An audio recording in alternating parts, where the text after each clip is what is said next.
welcome back to my channel. My name is Zachariah Connor, and this is my roommate Jadon Smith. And today we're going to be taking a look at a bass that was his, but is now mine. The Fender Made in Japan Jaguar Bass. This bass is really excellent. It's a great tool for what I use it for. And yeah, so I traded my first electric guitar for this bass to Jadon, and that's how I ended up with it. But if you want to start us off by just telling us kind of how you got this bass, and then I'll talk about it. Yeah, I just found it at Guitar Center. Of course, it was used at Guitar Center, and it instantly caught my eye. That's, I think, one of the sickest thing about this bass is that it just looks so good. Like, even if you're not a musician, you look at this bass and you're just like, wow, that's sexy. That's nice. Of course, the matching headstock is kind of unique for Fenders, so that caught my eye. The block inlays, they look fantastic. The Fiesta, is this Fiesta Red? No. Fiesta Red is what they call this one, yeah. It is Fiesta Red? Yeah. I mean, it's kind of darker than that. I don't know. The other dark red, I think, is like the Dakota Red, or there's a couple. Okay. But yeah, I guess it's the Fiesta Red. So yeah, that's kind of some basic things about it. Of course, it's got I'll let Zach do a lot of talking about kind of all these knobs and switches and everything, and kind of what this bass can do tonally. So yeah, so the Fender Jaguar bass, it's kind of a play on it's like a combination. It's like if you took the Fender Jaguar and then made it into a bass. So it's got the same Fender Jaguar shape, the same chrome plates. The body is actually not that much different in size than a Jazzmaster or a Jaguar. It's just a little bit different. This particular one has two jazz bass pickups, and they're actually in a little bit different place. This pickup's a little bit closer to the bridge. Bridge pickup's a little closer to the bridge than on a jazz bass. I think, they're further apart, aren't they? Yeah. So the distance is further. I'm pretty sure the neck pickup is just about the same place. Okay, it's in the same spot. But this pickup's further back. Yeah. Dope. Yeah, and so I think this was the first Jaguar bass Fender did, and it was released in 2000. It's like 2000 and... I could be wrong. Maybe 2008, that's what I want to say. Okay. Maybe around there. Yeah. Give or take 5 years. We'll look it up, and it will be in the doobly-doo down below. I should stop stealing that from podcast stage guy. Thank you. But yeah, so the bass has a jazz bass neck, so it's the nice slim nut width that is like on a jazz bass, which is similar to an upright bass, where it's the skinny at the top and it gets really wide down at the bottom. So P bass is a little bit wider. So if you have smaller hands or you're just starting out, or maybe you're coming from guitar, you might like the thinner nut width on a jazz bass or a Jaguar bass. And you can get Jaguar basses now. Fender's doing the Player series, which has a precision bass pickup here and a jazz pickup in the bridge. So it's a little bit different configuration, a lot less controls. It's a little bit simplified. But yeah, so this has a maple neck with an alder body, I believe. This one was crafted in Japan. Somewhere around the 2000s, we're not exactly sure. It's got these big chunky open gear tuners. They work pretty well, I think. Yeah, like Jadon said, matching red headstock, beautiful block inlays on a rosewood fretboard. It's got this parchment pick guard, and then all the chrome on here just really retro cool looking, and it's just one of the best. It's probably one of the best looking basses I've ever seen. I agree. And it sounds incredible too, and Jadon will show that off a little bit later. But yeah, so let me walk you through all the controls, because that might be a little confusing. Oh, one more thing, the bridge is a vintage style one with the vintage threaded saddles, which some people don't like. I kind of like on a bass. It works well on a bass or a Telecaster, but it doesn't work good on a Jazzmaster or Jaguar. But sorry, Fender, yeah, it was a good idea, but just it wasn't what people wanted. But yeah, so the switching looks really complicated, but it's not that bad. So basically you have volume and tone. So those are just pretty standard. This just rolls off the treble, and this just reduces the volume. So, and then the switches, you have a neck pickup on and off. So up is on for the neck pickup, down is off. Up is on for the bridge pickup. So this is no pickups on. This is neck pickup on, this is both pickups on, and that's bridge pickup on. So, and then the third switch is a series parallel switch. So when both pickups are on like this, they're both on in parallel, so this sounds like a jazz bass with both volume knobs all the way up. And then you flip this switch and it puts the pickups in series. So it's taking the signal goes through, starts at this pickup, goes all the way through it, and then goes through the bridge pickup and then to the output jack, as opposed to just starting at both pickups, going through them to the output. I know that's not exactly how a pickup works, but you get the gist. Like, series means that they're wired together, and parallel means that they're kind of independently coming together. So it's basically what you get is it's a thicker, fatter sound. Sounds more like a humbucker. It's really nice if you want to add a really thick texture to your sound. So it just kind of opens up the tonal palette. You don't get to blend between the pickups like you do on a jazz bass. So that's kind of the downside of this guy, is you don't get to do that. But there's another option as well. So you kind of have a lot of sounds available. So the next thing is this portion, which on a Fender Jaguar was the rhythm circuit, but here you have an active circuit with bass and treble. So you can boost bass and treble. Does it cut too? I think it only boosts. Yeah, no, you can cut because it's got these little rollers, and then there's these little holes in the middle. That's the middle area, and then. You sure? Pretty sure. We'll figure it out. Yeah. But yeah, it's just one thing at the time I was kind of interested in. I had just a passive jazz bass, and I liked the fact that you could do active and passive on this. That's kind of an option that they always, like, Fender always throws on the, like, deluxe American versions now, is that they've got, like, active passive, which is super useful. So basically what you have is you have treble and bass. So if you do this, if you roll them both up, you get a really scooped out sound. So it's nice to have a preset for slap if you want to play slap, which I don't. I'm kind of a noob. I'm more a guitar player, so I just kind of use this when I'm making a song and I want to put some bass in there, and so sometimes I use the active EQ, sometimes I don't. It adds a bit of noise. This thing isn't shielded very well, so that's like a big downside. But basically, you just have a switch and you just flick it up, and it will add treble or add bass, and it's kind of basically what it does. It does require a 9-volt battery, which is on right here, and it's in a little door. You can just open it right up and pull out your battery. But the nice thing is, if the battery dies or you don't have a battery in there, so long as you don't flick the active circuit on, it doesn't impact your sound. So it's not like an active bass or a bass with active pickups where the pickups require battery power to be boosted up to the level. This is just completely passive until you hit this switch. So it just adds treble or adds bass. It's basically just a boost. But yeah, I think that's pretty much it. The only other thing I'll mention is that it's got gloss on the back. May do the same thing Jadon did to his jazz bass, which is remove the gloss with sandpaper and then put some tung oil on it.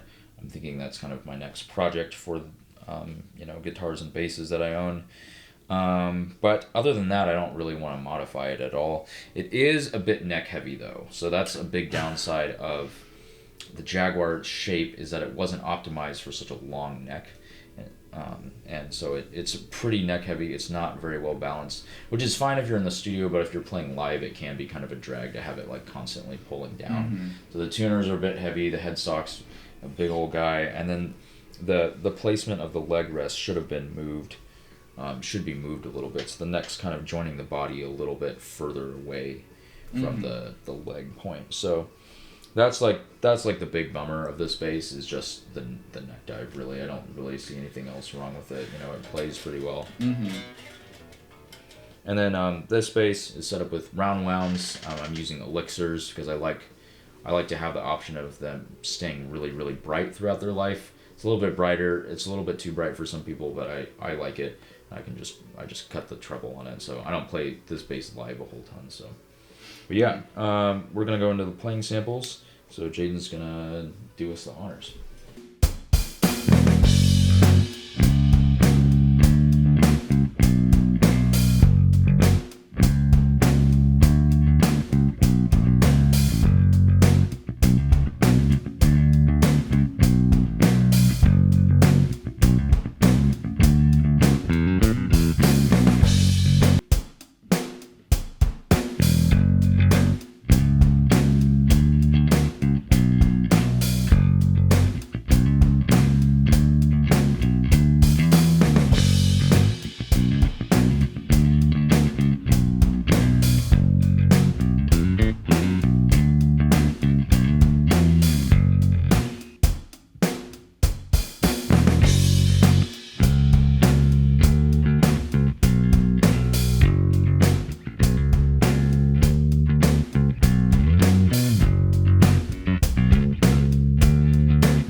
All right. Well, thank you so much for Jadon for coming across the hall to my room and shooting this video. And also shout out to him for letting me trade my guitar for this bass, because it's helped me immensely. It's so much better than my other bass, which is a piece of crap. So That's true. Yeah, it is horrible. Maybe I'll do a video of that sometime. I'll try to make you play it and see what happens. I like that. Yeah, that'd be funny.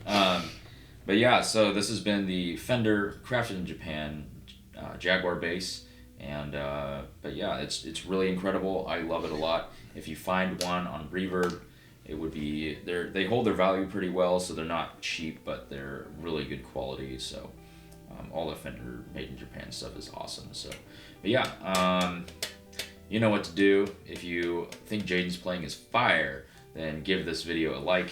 That's fire. That's fire. If you think I suck, give this video a dislike, and leave a comment to what you think about this bass. And follow us, follow our bands. All the links are in the description down below. Like and subscribe. I already said that. And we'll see you guys later. Good job.